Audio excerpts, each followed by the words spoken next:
বিয়ের বোনের প্যান্ডেলটা ডেকোরেশন কেমন কিভাবে করেছে চলো তোমাদেরকে দেখিয়ে দিই। একটু পুরোপুরিভাবে নেওয়া হয়নি, কিছুটা নেওয়া হচ্ছে। দেখে নাও, এখানে বসবে বোন, সেজে গুজে আসবে আর কি। এখানে অনেক ছবি টবি তোলা হবে।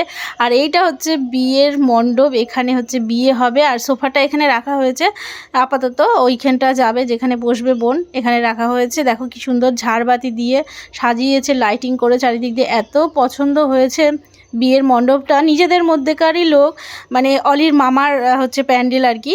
তো এত সুন্দর করে সাজিয়েছে দেখো, এইখানটায় সবাই বসবে এখানে এসে, মানে আত্মীয় স্বজন বন্ধু বান্ধব সবাই আর কি, পাড়া প্রতিবেশী। আর এই যে আলমারিটা, এটা আমাদের পক্ষ থেকে দেয়া হয়েছে, ছবি দিয়ে করা হয়েছে। আলমারিটা কেমন হয়েছে একটু জানিও, ঠিক আছে?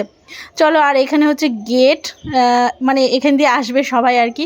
দেখো এইটা হচ্ছে নতুন উঠেছে আর কি, তো আমার বোনের বিয়েতেও করেছে। এত ভালো লাগছে, মানে সত্যি, যেখানে লাইট থাকবে সেখানে তো অসাধারণ কোনো কথাই হবে না।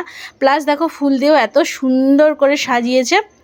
দেখো এই লাইটগুলো সত্যি আমার খুব ভালো লেগেছে।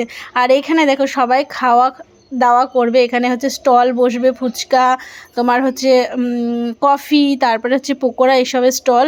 তারপরে চলো তোমাদেরকে গেটটাও দেখিয়ে দিই। এই দেখো গেট, ওইখানে ফটোশ্যুট চলছে আমার বোনের, আর এইদিকে আমি ভিডিও করে নিচ্ছি। দেখো গেটটা ফুল দিয়ে এত সুন্দর করে সাজিয়েছে, মানে ভীষণই ভালো লেগেছে, ভীষণ পছন্দ হয়েছে। তোমাদের কারো যদি লাগে আমাকে বলবে, আমি হচ্ছে যোগাযোগ করিয়ে দেবো। চলো তাহলে টাটা, কেমন লাগলো জানিও।